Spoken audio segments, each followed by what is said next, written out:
بسم اللہ الرحمن الرحیم۔ السلام علیکم۔ بنی کے ساتھ ناجائز تعلقات تھے جن کے ذریعے ڈھیروں مال بنایا۔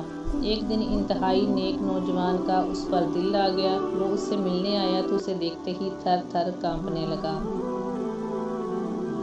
بنی اسرائیل کی ایک عورت جو نہایت خوبصورت تھی لیکن بہت بد کردار تھی۔ لیکن ایک دن عبادت گزار نوجوان اس کے گھر کے باہر سے گزرا۔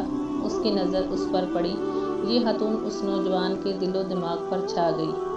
اس نے کچھ پیسے جمع کیے اور اس کے پاس پہنچ گیا۔ ابھی بیٹھا ہی تھا کہ اس کے دل میں خیال آیا کہ اللہ اسے اس نامحرم کے ساتھ بیٹھا دیکھ رہا ہوگا، اور وہ خوف سے کانپنے لگ گیا اور فوری طور پر اٹھ کر وہاں سے چلا گیا۔ یہی نوجوان اس خاتون کی زندگی میں تبدیلی لے کر آیا اور خاتون نے تمام برے کاموں سے توبہ کر لی۔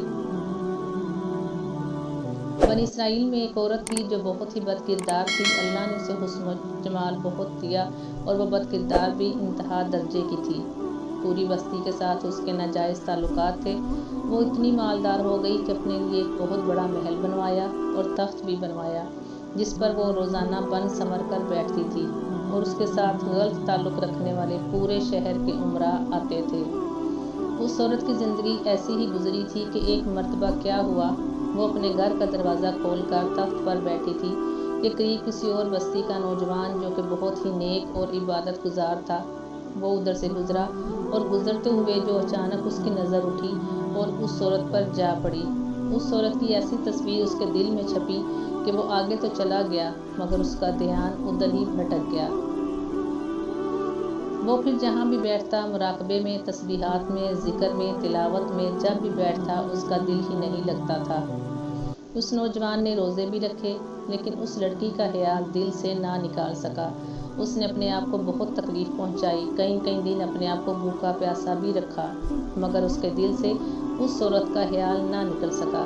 حتیٰ کہ ایک دن اس نے سوچا کہ جب اس خیال سے میری جان ہی نہیں چھوٹتی تو کیوں نہ میں اس کے پاس چلا جاؤں۔ چنانچہ اس نوجوان کے پاس تھوڑا بہت سامان تھا، اس نے اس کو بیچا اور اتنے پیسے تیار کیے جتنے سے وہ بد کردار عورت اپنے پاس آنے کی اجازت دیتی تھی۔ وہ اس عورت کے پاس آیا اور اس کو پیسے دے کر اس کے ساتھ تخت پر بیٹھ گیا، بات چیت کرنے لگا۔ اچانک بات چیت کرنے کے دوران اس کے دل میں یہ خیال آیا کہ میں نے نیکوکاری کے اتنے سال گزارے ہیں، آج میرے اللہ مجھے اس غیر محرم عورت کے ساتھ بیٹھے ہوئے بھی دیکھ رہے ہیں۔ بس یہ خیال دل میں آیا تو اللہ کا ڈر دل پر غالب آ گیا اور نوجوان نے کانپنا شروع کر دیا۔ عورت نے اس سے پوچھا، کیوں کانپ رہے ہو، تمہارا چہرہ کیوں پیلا ہو گیا ہے؟ تو اس نوجوان نے کہا، میری طبیعت ٹھیک نہیں ہے۔ تو اس عورت نے کہا، تم جس مقصد کے لیے آئے ہو وہ مقصد پورا کرو اور جاؤ یہاں سے۔ اس نوجوان نے کہا، نہیں۔ وہ عورت بہت حیران ہوئی کہ آج تک میں نے اپنی زندگی میں ایسا مرد نہیں دیکھا جو میرے قریب اس طرح تخت پر آ کر بیٹھے اور پھر برائی کیے بغیر ہی چلا جائے۔ تم کیسے نوجوان ہو؟ مگر اس نوجوان نے کہا، یہ جو میں پیسے آپ کے لیے لایا تھا یہ تم رکھ لو اور مجھے جانے دو۔ اس عورت نے کہا، تم کون ہو اور کیا ہو؟ اس نوجوان نے بتایا کہ میرا نام فلاں ہے اور فلاں بستی کا رہنے والا ہوں، اور میرے دل میں یہ خیال آ رہا ہے کہ میں نے اتنی عمر مسلح پر بیٹھ کر گزار دی ہے، آج میرے اللہ مجھے تیرے ساتھ بیٹھے ہوئے بھی دیکھ رہے ہیں۔